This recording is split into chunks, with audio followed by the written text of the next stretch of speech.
pour ouvrir. Bien, bonjour et bienvenue à tous. Nous sommes heureux de vous accueillir aujourd'hui.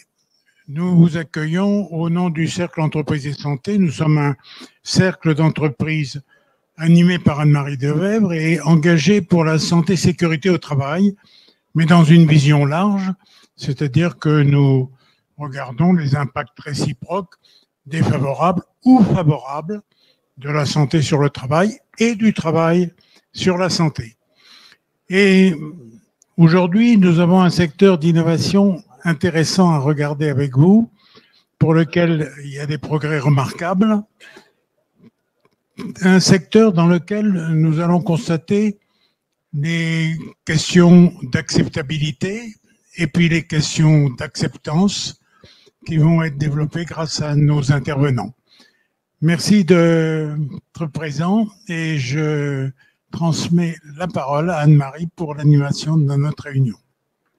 Merci. Merci surtout à vous tous d'être là et merci au président et puis merci à nos intervenants parce que ils vont porter haut les exemples et qui sont des exemples qui diffusent de plus en plus largement et dans des métiers qui sont des métiers complexes et en même temps des métiers du quotidien. Donc, bravo à eux. Mais alors, avant de commencer, alors c'est bien parce qu'ils ont arrêté de consulter leur portable, je voudrais célébrer mes deux dieux tutélaires. Et donc, le premier chronologiquement, c'est Benoît. Vous levez Benoît qu'on vous identifie. Benoît Sago du Vauroux. Je dois dire que on ouvre ici le 12e UX Forum sur les exosquelettes et que le premier qui m'a fait un grand briefing sur les exosquelettes, c'était il y a 4 ans, c'était Benoît. Alors en plus, Benoît est sur ses terres et donc merci à lui. On revient donc vous voyez le 12e et puis l'autre dieu tutélaire, pardon, mais qui est très important, Monsieur Lionel, que tout le monde vous identifie, Lionel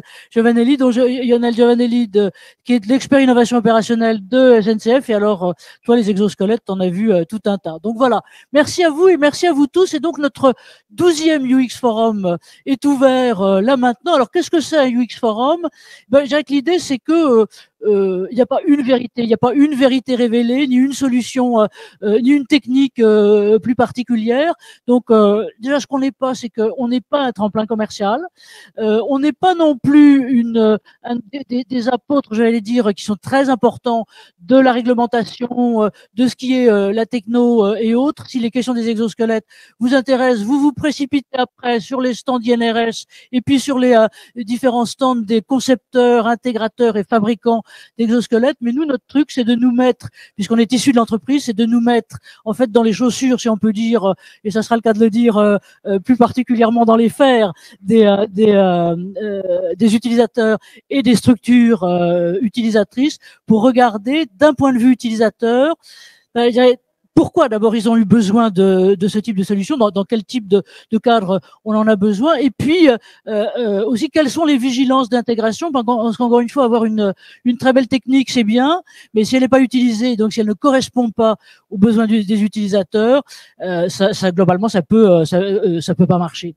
Et donc là c'est le 12e, donc on est sur des avancées. Je dois dire que si certains, je sais pas, Benoît et Lionel, tu vous en souvenez puisque vous étiez les deux les pionniers sur le premier qui était, je crois, à Bordeaux il y a globalement un peu plus de 3 ans. Alors je dois dire que le monde n'était pas aussi nombreux que là. Ils nous regardaient un peu avec des yeux, qu'est-ce que c'est que ces zombies et ces extraterrestres et globalement de quoi ils nous parlent. Alors il y a eu plein de polémiques sur le terme d'exosquelette. Je dirais que on va pas dire qu'on est tous des crabes, mais peut-être des homards selon. Vous savez, ces animaux qui portent leur carapace à l'extérieur pour avoir leur structure soutenue par l'extérieur. C'est de là d'où viennent les exosquelettes. Alors, on ressemblerait peut-être plutôt à des Bernard l'Ermite. Je veux dire qu'un jour, j'en ai vu un, pour vous dire les choses, à Djibouti, qui était un Bernard l'Ermite qui était rentré dans un capuchon d'ambre solaire. Donc, bon, enfin, c'était les ancêtres.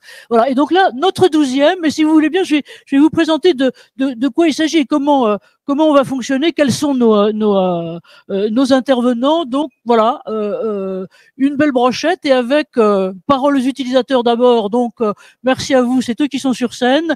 Là aujourd'hui, issus de structures qui sont bien diversifiées et qui ne sont plus des grosses structures. Quand on a commencé les premiers, je dois dire que c'était, et c'est vrai que c'était bien et c'était indispensable, c'était des très grandes structures. C'était Airbus, c'était SNCF, c'était c'était Naval Group, c'était vraiment des grandes structures qui expérimentaient finalement un certain nombre d'outils nouveaux en se demandant bon, est-ce que ça va marcher ou est-ce que ça va pas marcher, quoi. Vous avez eu plein d'essais, et là maintenant on voit que de plus en plus les choses s'intègrent vraiment à des activités qui sont pas seulement les activités, j'allais dire de bout de chaîne comme on peut le voir hors logistique, mais des activités qui demandent une très fine valeur ajoutée finalement de leurs opérateurs et qui n'ont pas forcément des appuis ou des aides importants, et c'est ça qui va être important. Voilà. Donc le point sur les avancées, donc nous c'est toujours en logique utilisateur, d'où UX.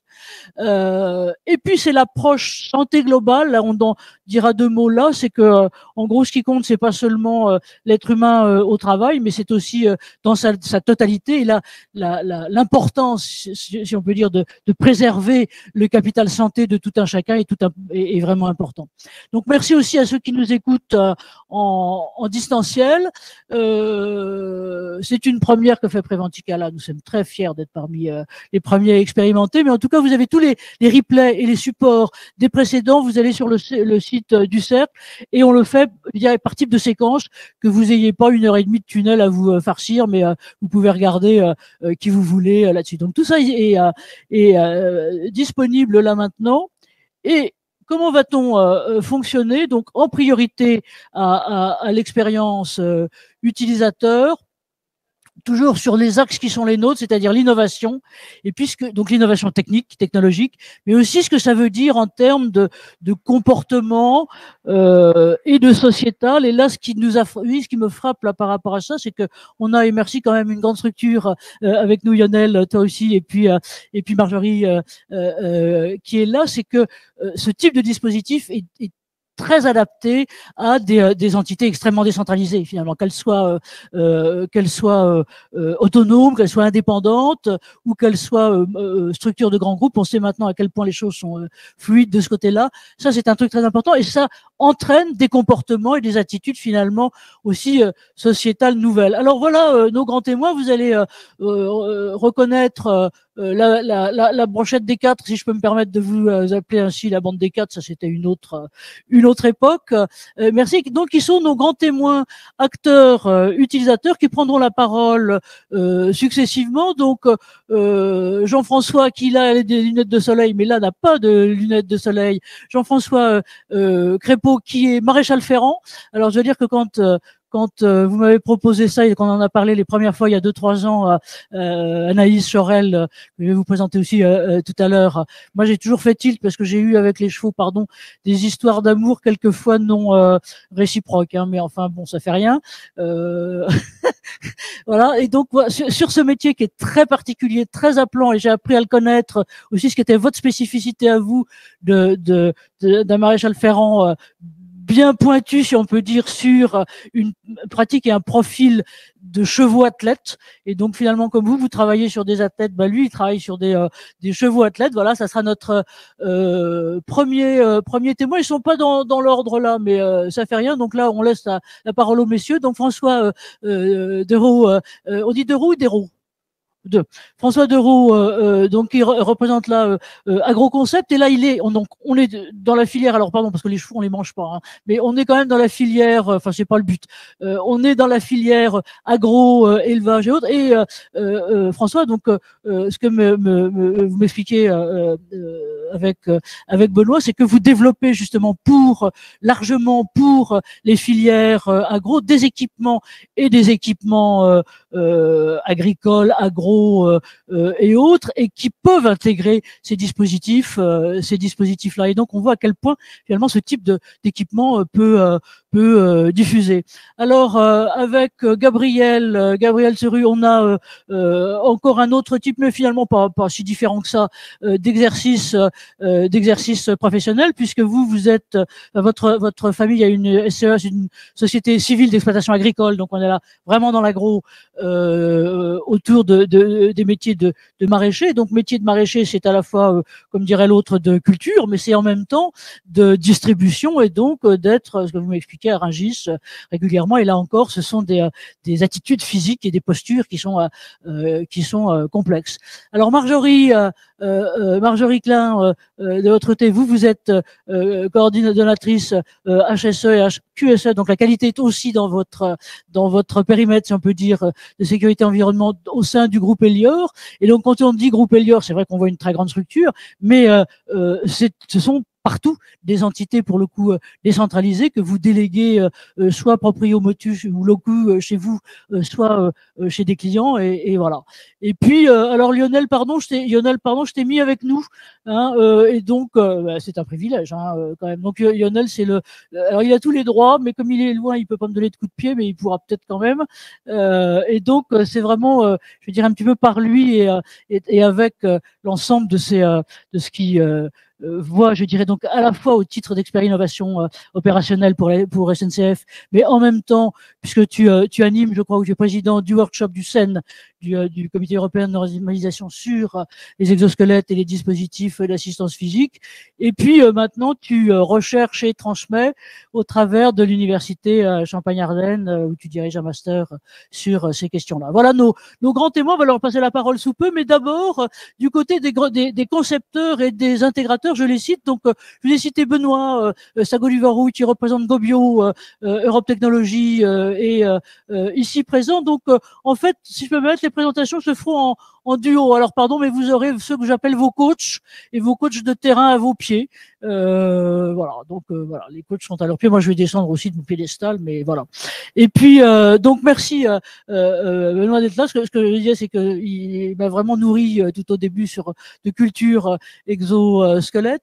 Kevin, où est-ce qu'il est? Il est devant moi. Kevin Régis, donc il est président. Donc les présidents ayant toujours raison, il faut que je fasse attention à ce que je dis et autres. Et Kevin, je l'ai connu aussi par Lionel. Donc il anime une structure qui est à Tarbes, c'est ça, et qui s'appelle HMT, et donc qui développe, et ce sera le coach de Gabriel en l'occurrence. Et puis Anaïs, donc Anaïs Jorel, alors qui vient de la biomécanique, de l'intégration socio et pédagogique et autres, et donc elle représente Japet Médical, et donc j'allais dire qu'elle est partout, et donc notamment tout d'abord donc avec aussi Benoît, avec Jean-François, et puis coach de Marjorie. Voilà. Alors on y va. J'espère que je ne dépasse pas trop mes